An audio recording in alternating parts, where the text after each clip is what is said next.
Hi అండి, welcome to Chinnu creations.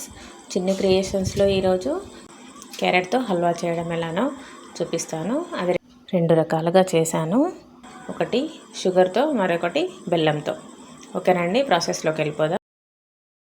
దీనికోసం నేను 1 కేజీ క్యారెట్ తీసుకున్నాను, అలాగే 1 కప్పు షుగరు, 1 కప్పు బెల్లము, కొన్ని డ్రై ఫ్రూట్స్, అలాగే కొంచెం నెయ్యి, కొంచెం ఇలాచీ పౌడర్.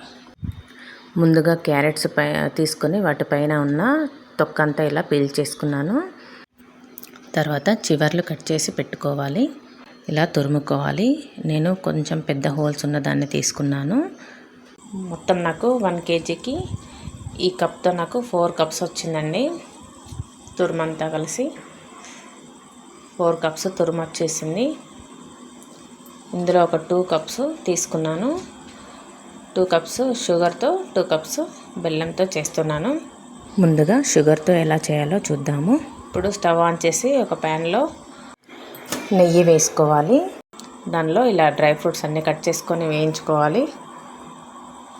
లైట్ బ్రౌన్ వచ్చే వరకు వేయించుకోవాలి. స్టవ్ లో ఫ్లేమ్లో పెట్టుకొని వేయించుకోవాలి, లేదంటే మాడిపోతాయి. లైట్ బ్రౌన్ వచ్చేంత వరకు వేయించుకోవాలి. మనం దించే ముందు ఈ కిస్మిస్లు వేయించుకొని స్టవ్ కట్టేయాలి. బాగా వేగాయండి. ఇప్పుడు వీటిని ఒక ప్లేట్లోకి తీసుకుంటున్నాను.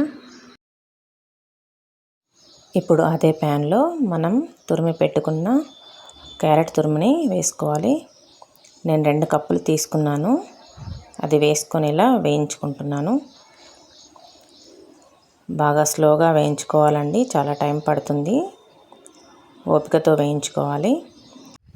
అది వేగేలోపు నేను ఇలాచి తీసుకొని ఇలా చిన్న రొట్టెలో వేసుకొని దంచుకొని పక్కన పెట్టుకున్నాను. మధ్య మధ్యలో ఇలా తిప్పుతూ ఉండాలి క్యారెట్ని, లేదంటే మాడిపోతుంది.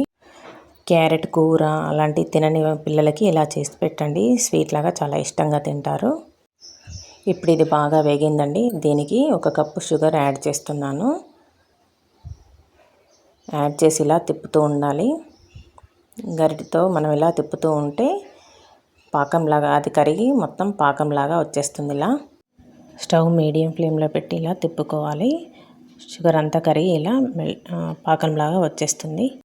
స్వీట్ మంచిగా ఉండాలనుకునే వాళ్ళు ఈ క్వాంటిటీ సరిపోతుంది. స్వీట్ కొంచెం తక్కువ తినేవాళ్ళు కప్లో కొంచెం తగ్గించి వేసుకుంటే సరిపోతుంది. కాసేపటికి ఇలా షుగర్ కరిగి జ్యూసీగా తయారైపోతుంది. ఇందులో కొంచెం మనం దంచి పెట్టుకున్న ఇలాచీ పౌడర్ వేసుకోవాలి. ఒకసారి ఇలా కలుపుకోవాలి.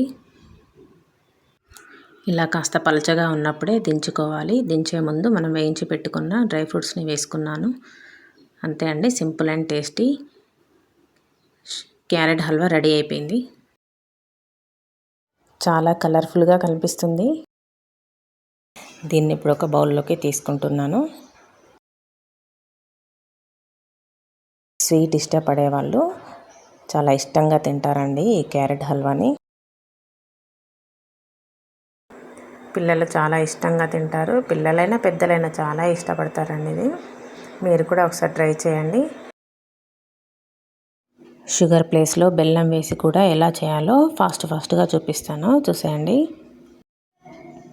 ఒక కడాయి తీసుకొని అందులో నెయ్యి వేసి అందులో 2 కప్పుల క్యారెట్ తురుముని వేసి వేయించుకోవాలి. మాడిపోకుండా ఇలా గరిటెతో తిప్పుతూ ఉండాలి. ఇలాచీ పౌడర్ రెడీగా ఉంది. ఇందులోనే కొన్ని పాలు కూడా వేసి తర్వాత షుగర్ కానీ బెల్లం కానీ వేసి చేసుకోవచ్చండి, కానీ అది ఎక్కువ రోజులు నిల్వ ఉండదు. ఇలా నేను చేసినట్టు చేసుకుంటే 15 డేస్ వరకు కూడా నిల్వ ఉంటుంది. ఇలా 1 కప్పు బెల్లం వేసుకున్నాను ఇందులో వేసి గరిటెతో ఇలా తిప్పుతూ ఉండాలండి. బెల్లం అంతా కరిగి ఇలా పాకంలాగా తయారవుతుంది. ఈ పాకం అంతా క్యారెట్ తురుముకి పట్టేయాలండి.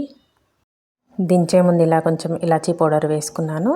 ఆ తర్వాత వేయించి పెట్టుకున్న డ్రై ఫ్రూట్స్ కూడా వేసి దించుకున్నానండి. అంతే, సింపుల్ అండ్ ఈజీ బెల్లంతో క్యారెట్ హల్వా రెడీ అయిపోయిందండి. మా ఇంట్లో వాళ్ళందరికీ బెల్లంతో చేసిన హల్వా బాగా నచ్చిందండి. మీరు కూడా ట్రై చేసి మీకేది నచ్చిందో కమెంట్ చేయండి. నచ్చితే కనుక లైక్ చేయండి, షేర్ చేయండి, సబ్స్క్రైబ్ చేసుకోండి. Thank you for watching.